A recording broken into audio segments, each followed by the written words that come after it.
Halo sahabat keluarga Pandu, bagaimana kabarnya hari ini? Semoga kita selalu sehat dan dimampukan Tuhan untuk melakukan tugas dan kerja kita. Selamat bertemu kembali di channel Keluarga Pandu dalam program Studi Alkitab. Studi Alkitab kita kali ini diambil dari Kisah Para Rasul pasal 1 ayat 6-11. Sebelum mendengarkan penjelasan saya, silakan sahabat-sahabat keluarga Pandu membaca teks Alkitabnya terlebih dulu. Sebelum lanjut, jangan lupa subscribe, like, komen, dan share untuk membantu mengembangkan channel ini, supaya channel ini bisa bermanfaat untuk siapa saja. Latar situasi dalam bahan studi Alkitab kita kali ini adalah percakapan Yesus dengan para murid ketika dia makan bersama dengan mereka. Lihat Kisah Para Rasul pasal 1 ayat 4. Saat itu dia melarang para murid untuk meninggalkan Yerusalem. Sebaliknya, dia meminta mereka untuk tinggal di situ, menantikan janji Bapa. Namun tampaknya para murid memiliki ketertarikan yang lain. Mereka ingin tahu kesediaan Yesus untuk memulihkan kerajaan bagi Israel. Itu artinya, mereka masih mengharapkan Yesus menjadi pemimpin atas mereka untuk memulihkan kerajaan bagi Israel. Dan mereka mau itu terjadi di masa ini. Ento krono tuto, menunjuk kepada masa atau waktu yang pasti. Penekanan pada tuto menunjukkan bahwa harapan mereka bukan ditujukan ke masa depan, tetapi masa ini atau sekarang ini. Jadi harapan mereka, sebagaimana yang dituturkan Lukas melalui perkataan Kleopas di Lukas 14 ayat 21, tidak pernah hilang. Karena Yesus sekarang sudah hidup lagi, mereka ingin dia bisa membebaskan bangsa Israel atau memulihkan kerajaan bagi Israel. Ini dua gaya bertutur Lukas yang berbeda dalam Injil Lukas dan Kisah Para Rasul, tetapi dengan maksud yang sama. TBLAI tampaknya menerjemahkan maukah dari bahasa Yunani yang secara harfiah berarti jika. Namun karena menjadi bagian dari kalimat tanya, maka diinterpretasi TBLAI sebagai maukah. Maukah dihubungkan dengan memulihkan. Memulihkan diterjemahkan dari apokatistemi, yang secara harfiah berarti memulihkan atau memberi kembali atau mengembalikan ke posisi atau kondisi semula. Makna apokatistemi di sini ditekankan pada membangun atau mengembalikan ke kedudukan semula sebelum kejatuhan. Yang dikembalikan ke kedudukan semula sebelum kejatuhan adalah kerajaan Israel. Ten Basilean to Israel. Basilea bisa berarti kerajaan, tetapi bisa juga berarti kekuasaan atau kedaulatan. Ini memperlihatkan kepada kita bahwa setelah kebangkitan Yesus, tidak ada sedikit pun pikiran para murid ini tentang kerajaan Allah. Yang ada dalam pikiran mereka masih tentang kerajaan Israel. Mereka masih tetap berharap Yesus menolong mereka mematahkan kuk atau kekuasaan Romawi. Ini adalah pikiran para murid semua, bukan hanya salah satu atau salah dua. Lukas mengatakan bahwa mereka bertanya, dan itu menunjuk kepada para murid semua. Ini juga memperlihatkan bahwa para murid belum memahami karya Yesus. Para murid masih lebih mengedepankan pikiran mereka sendiri. Padahal Yesus sudah menjelaskan dan membukakan mata mereka untuk memahami apa yang dikatakan kitab suci. Para murid ini adalah gambaran dari kita orang percaya yang sering lebih menekankan kehendak kita sendiri atau lebih mengedepankan apa yang kita inginkan. Padahal kepada kita sudah disampaikan firman Tuhan dan apa yang menjadi kehendak Allah. Yesus merespon pertanyaan para murid ini dengan menekankan otoritas Bapa. Dengan bahasa sederhana Yesus ingin mengatakan, itu bukan urusanmu, itu urusan Bapa.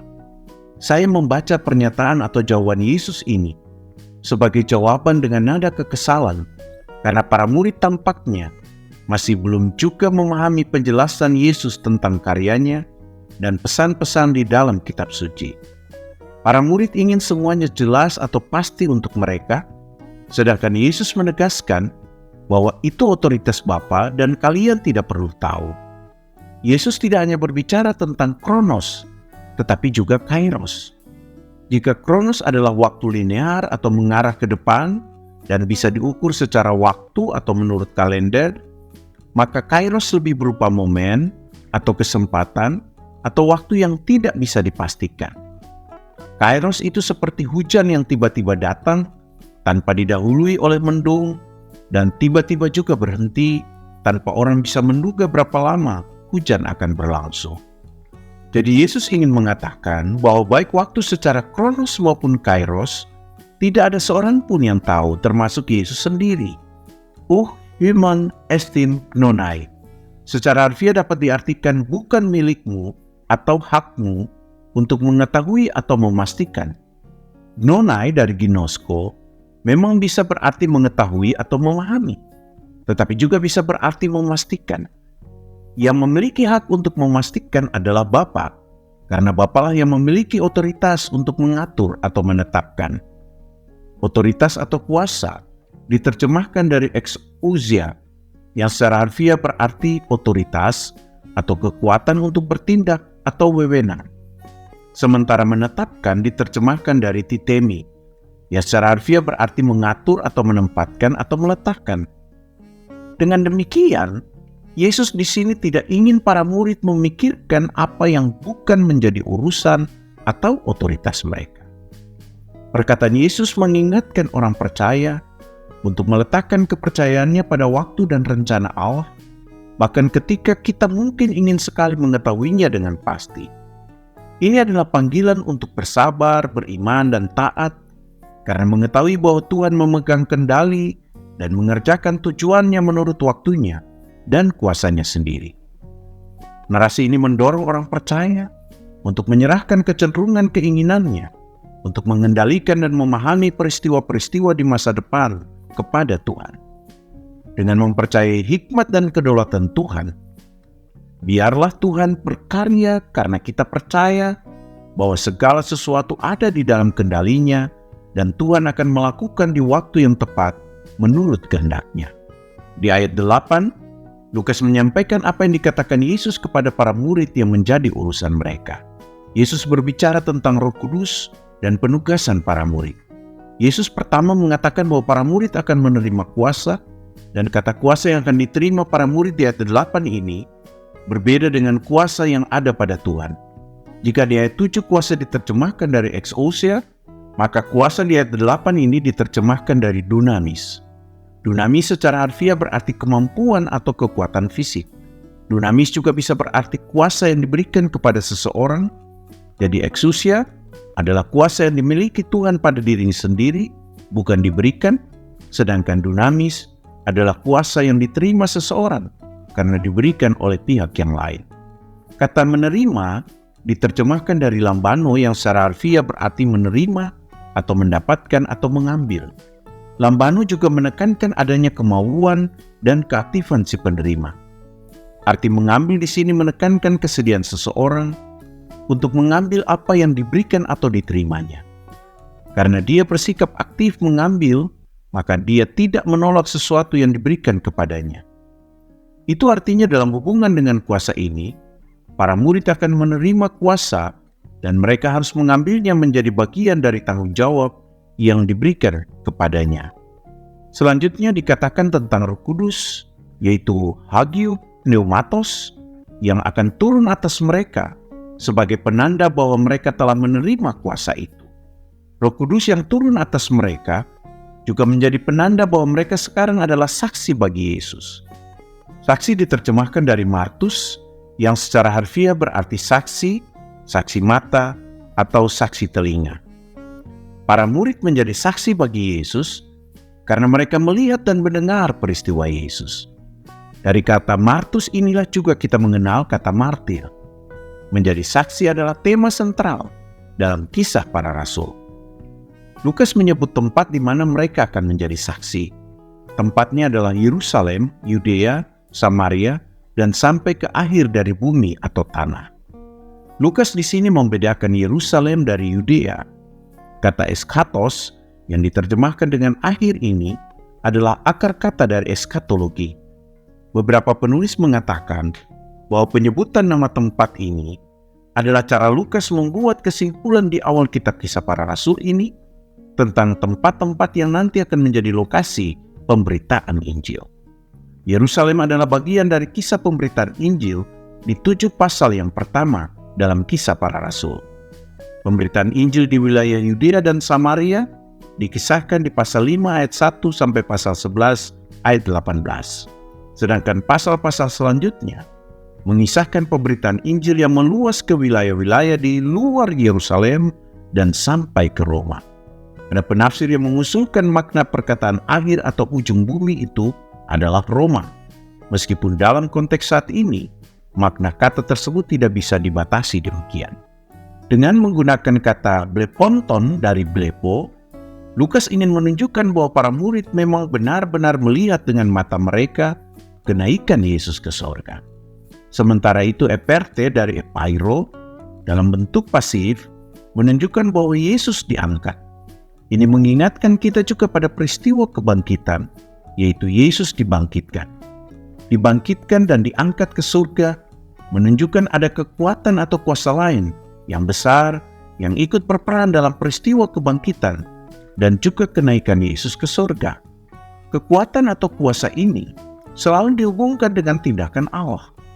Lukas kemudian dengan segera menginformasikan bahwa ada awan yang menutup Yesus dari mata atau penglihatan mereka. Huppelaben dari pupolambano yang diterjemahkan dengan menutup, secara harfiah berarti mengambil atau menyambut atau menanggung. Makna lainnya adalah juga mengangkat dan membawa tinggi. Jadi maksudnya di sini mungkin awan itu menyambut dan mengangkat Yesus ke surga. Ada orang Kristen yang sering mengatakan bahwa Yesus naik ke surga berkeretakan awan putih. Gambar Lukas tentang awan yang menutupi Yesus dari pandangan para murid mengingatkan kita pada awan sebagai sekinah atau sebagai tanda kehadiran Allah atau tanda kemuliaan Allah. Awan menjadi tanda kehadiran Allah ketika awan berada di atas kemah suci di padang gurun. Lihat Keluaran 40 ayat 34. Awan juga menyelimuti Yesus dalam peristiwa transfigurasi, dan dari dalam awan itu terdengar suara, "Inilah anak yang kupilih, dengarkanlah dia." Lihat Lukas 9 ayat 34 dan 35. Jadi kali ini bukan hanya 3 murid yang melihat kehadiran awan yang menyelimuti Yesus seperti dalam peristiwa transfigurasi. Semua murid diberikan kesempatan untuk melihat teofani dengan mata lahiriah mereka. Lukas mengatakan bahwa setelah Yesus berbicara tentang Roh Kudus, kuasa, dan hal menjadi saksi, ia diangkat ke surga, disaksikan oleh mereka.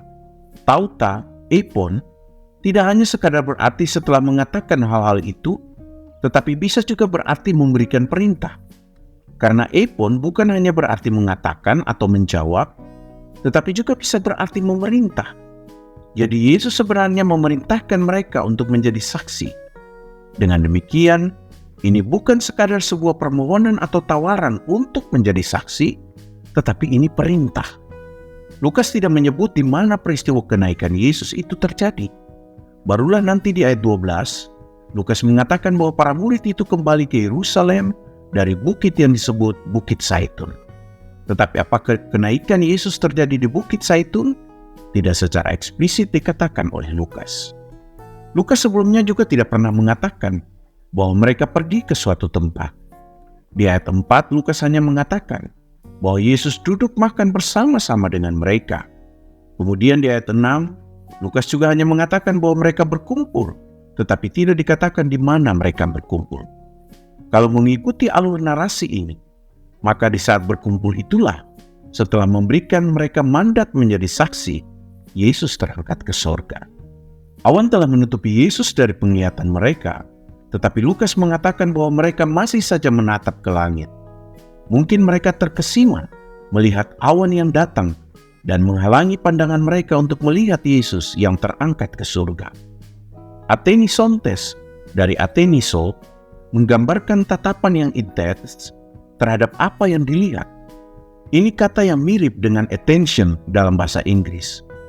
Jadi mereka menatap terus-menerus tanpa mengalihkan pandangan mereka.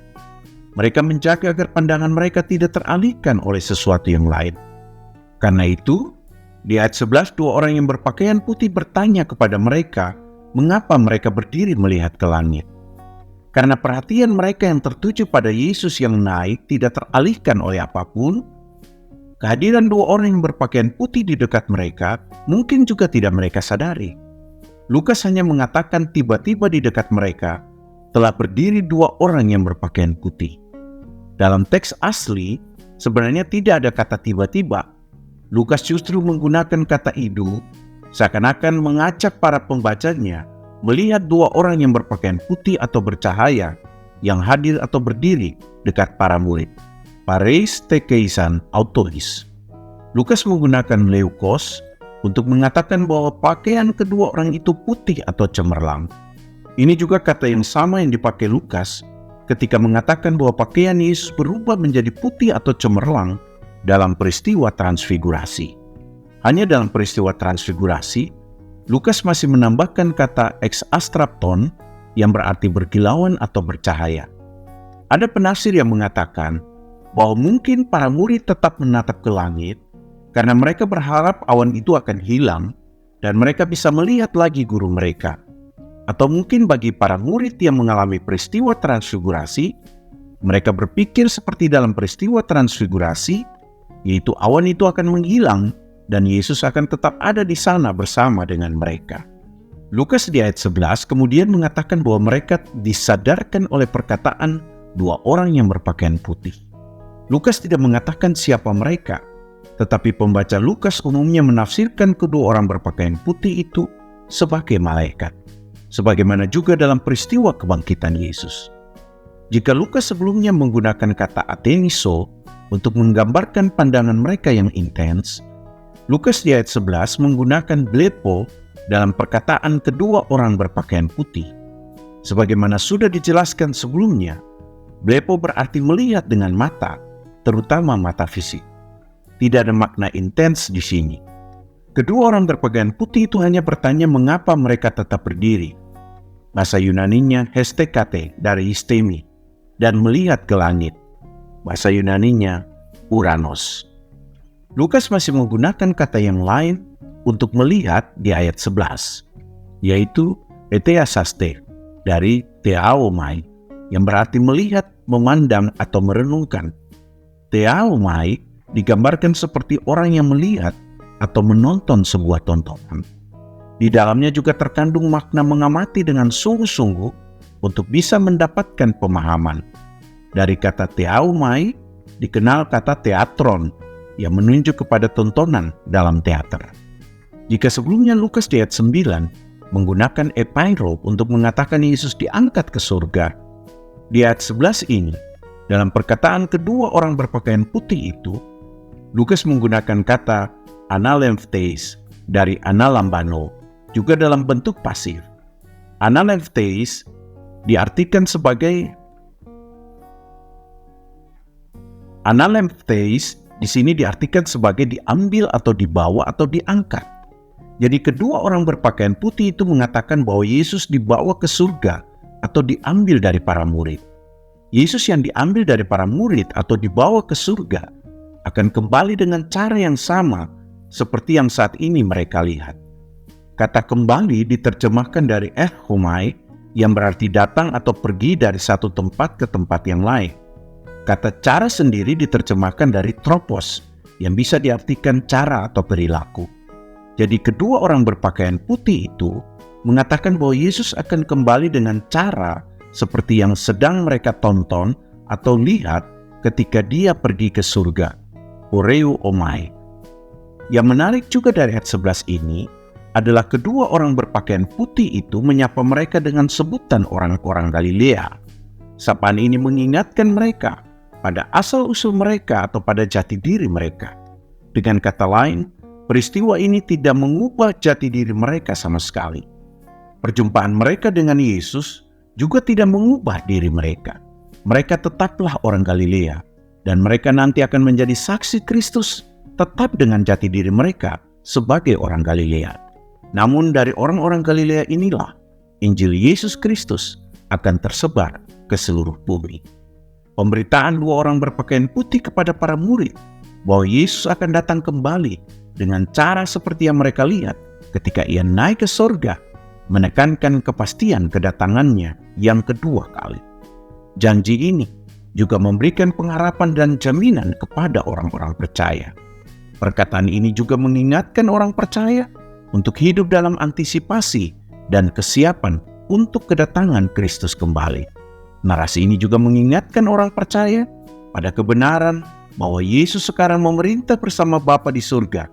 Sementara itu, orang percaya harus melakukan tugasnya sebagai saksi Kristus di tengah-tengah dunia. Demikian studi Alkitab kita kali ini.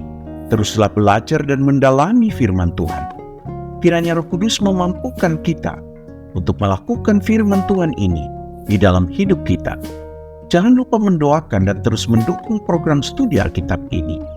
Silakan studi Alkitab ini dibagikan kepada siapa saja yang mau belajar tentang firman Tuhan, agar firman Tuhan semakin tersebar dan studi Alkitab ini juga bisa menjadi berkat bagi lebih banyak orang yang mau mengenal dan belajar firman Tuhan. Tuhan Yesus memberkati kita.